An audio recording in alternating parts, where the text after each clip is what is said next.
Hörmetli qarindoshlar, Sharq Turkiston sürgünde hökuməti televiziyasının xəbərlər proqramısında görüşənləri qızğın qarşı alırız. Sharq Turkiston sürgünde hökuməti və Sharq Turkiston Milliy Oyğunish Təşkilatıga vəkillik qıladigan Xalqara Cinoiy İşlər Sud Məhkəməsinin advokati Rodney Deksun əpəndi Erkin Tuniyazni jazolashni talab qildi. Sharq Turkiston sürgünde hökuməti mustaqillik görüşümüzdə Tibetlər bilan həmkarlaşishni xohlaymiz dedi. Amerika armiyasi Horon Gölü üstidəki yana bir gumanlıq narsani etib tashlagan. Döndə təfsili məzmunlarını diqqətinizə sunumuz.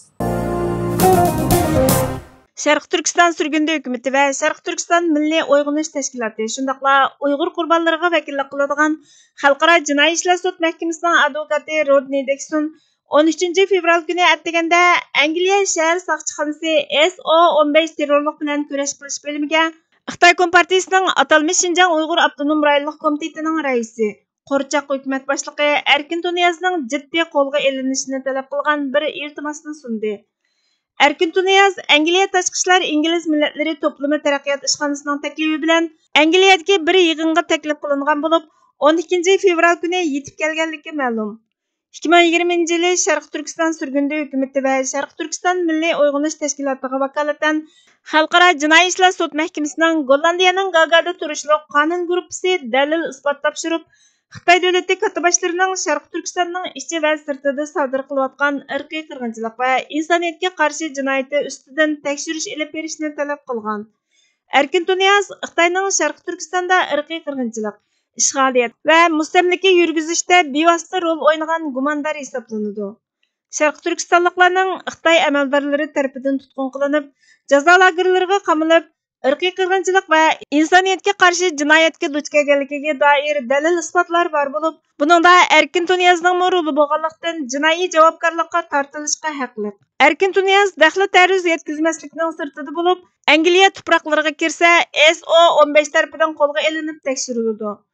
SO-15 ga qo'yilgan talabda Uyg'ur va boshqa turk xalqlarini qiynashda o'ynagan roliga oid Xitoy davlatining Uyg'ur va boshqa turkiy xalqlarni majburiy yig'ib olib, ularni jazo lagerlariga so'lash siyosatini himoya qilishdagi oshkora bayonlarini, lagerlardagi tayoq bilan urush, tokkaltiki bilan urush, nachar kayfiyat yaratish, yo'lbos o'rindiqqa bog'lab qo'yishga o'xshash qonunsiz cheklimlar, uyqusidan mahrum qoldirish, tamg'a esib qo'yish, intayin sovuq havoda to'ngdirib qo'yish, tug'mas qilib etish, ayrim so'lab qo'yish qatorliq vahshiy qiynash usullarini o'z ichiga olgan nurg'ulg'an paketlar bor.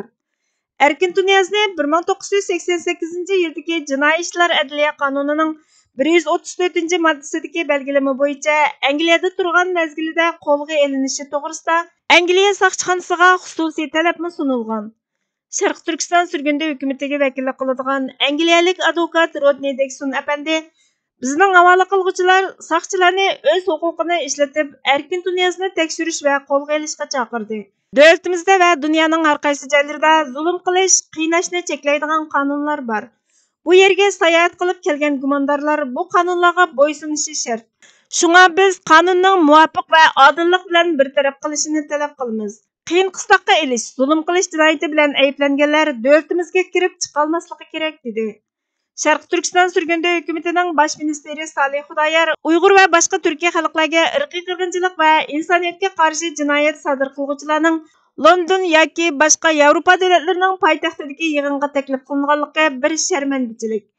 Erkin Tuniyaz va Xitoy hukumatining Sharq Turkiston xalqiga yurgizayotgan zulmiga aloqador yana qanchalik dalil isbotga ehtiyojli ekanligini bilolmadim. Bizga adolat kerak. Bu xalqimizga qartilgan qiyin qistoq va irqiy qirg'inchilikning oldini olish uchun amaliy shundaqla konkret tadbir qo'llanadigan tepilg'isiz bir fursat. Men Angliya soqchilarining dodillik bilan harakatga o'tishini umid qilaman dedi.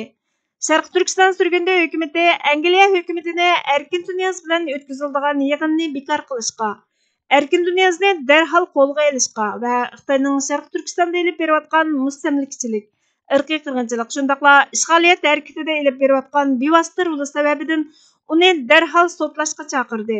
Sharq Turkiston sürgünde hökuməti və Sharq Turkiston Milliy Oyğunish Təşkilatıga vəkillik qiladigan Xalqara Cinoiy İşlər Sud Məhkəməsinin advokati Rodney Deksun Angliya soqchixonasiga Erkin Tuniyazni qo'lga olib jazolashga chaqiriq qilib iltimos yo'llagandan keyin matbuotlarda xabar qilinishga boshladi. Hindiston Vibes News xabar kanali 13 fevral kuni Angliya saqchilariga qo'yilgan talabning mazmunini advokat Rodni Deksonning va bosh ministerimiz Salih Xudoyer apandining so'zlarini xabar qildi.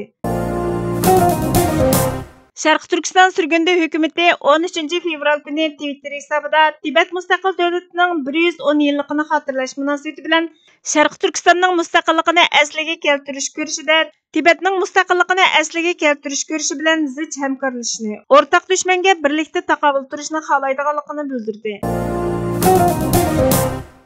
Amerika armiyasi Horon ko'li ustidagi yana bir gumonliq narsani etib tashlagan. Faqatli xabar nomli xabar torining 12 fevral kunidagi xabariga qaraganda, Amerika armiyasi yakshanba kuni Amerikaning o'rta g'arbiy qismida bir gumonliq narsani etib tushirgan. Bu Amerika armiyasi tarafidan bir hafta ichida Shimoliy Amerika ustidan etib tushirilgan 4-chi jism hisoblanadigan. Aloqador xodimlarning aytishicha, egizlikdagi eng yangi jism AIM-9 boshqarilgan bomba orqali ommaviy aeroplanning xatarga uchirmasligiga kafolatlik qilish uchun ehtiyotkorlik bilan Horon ko'li ustiga etib tushirilgan. Aloqador mas'ullarning aytishicha, bu jism 8 bulunga o'xshaydi ekan. Xitoy Sharq Turkistondagi Xotan tabiiy gaz rayonida eng cho'ng miqdorli geliy gazni bayqagan bo'lib, bu gazning miqdori 195,9 million metr keladi ekan. Va Amerikaga avatilgan 1734 tiplik jasuslik baloniga bu gazni to'ldirg'ili bo'ladi ekan. Xitoyning Amerikaga avatilgan jasus balonida ishlatgan geliy gaz Sharq Turkistondan kelgan bo'lishi mumkin ekan. Mustaqillik yo'li har qachon xatarga duch kelishga, sinoqqa duch kelishga ochiq. O'lim har vaqt yuzlashish mumkin bo'ladigan potensial vaziyatlarning avvalidir. Yolg'iz intiqom yoki qisos maqsad qilingan kishilik kurash bilan intiqom va qisos ro'yi yo'g'rilgan vatan mustaqilligi kurashi o'rtasida qimmat va mas'uliyat nuqtasidan olamcha farqlar bor. Kishilik intiqom yoki qisosda kishining vaziyatga qarab voz kechish yoki kechirib o'tish haqqini ishlatishi har qachon uning uchun ikkinchi tanlash bo'la oladi. Ba'zida bular moddiy to'lam yoki badal qarshiligida afv qilinib to'xtashi, ahdidan qaytib orqaga chekinishi ham mumkin. Texi mushundaq qilish ba'zida bir fazilat yoki oliyjanoblik sanalib qoladigan ahvollarmi bo'ladi. Shundaqla yolg'iz qisos va intiqomning xarakterida ulug'vorlik, eng oliy sharaf, millatga sharaf elib kelguchi qahramonlikqa o'xshash bir qator yuksak qimmatlarni o'rin tutib ketmaydi. Mustaqillik harakatida bo'lsa, ish undoq oddiy emas. Mustaqillik harakatidagi qisos va intiqom mazkur harakatning bir parchasiga aylanib ketadiki, ammo tubki omili bo'la olmaydi. Bu harakat eng oldi bilan ulug'vorlikni o'zida mujassamlashtirgan. Voz kechmaslikni, adoqqa nafas to'xtaganga qadar aslo yo'ldan qaytmaslikni ahd qilishni, jon tanda bo'lgan muddatcha ahdiga shartsiz vafo qilishni shart qiladi. To'lam yoki har qanday bir moddiy qimmat bahosiga sotqili, kelishim yoki savdolashish usuli orqali uningdan voz kechishga yoki prinsiplarga rioya qilmaslikka yo'l chiqarg'ili bo'lmaydi. Aksicha bo'lganda, bunday qilishlarning hammasi xoinlik, munofiqlik hisoblanadi.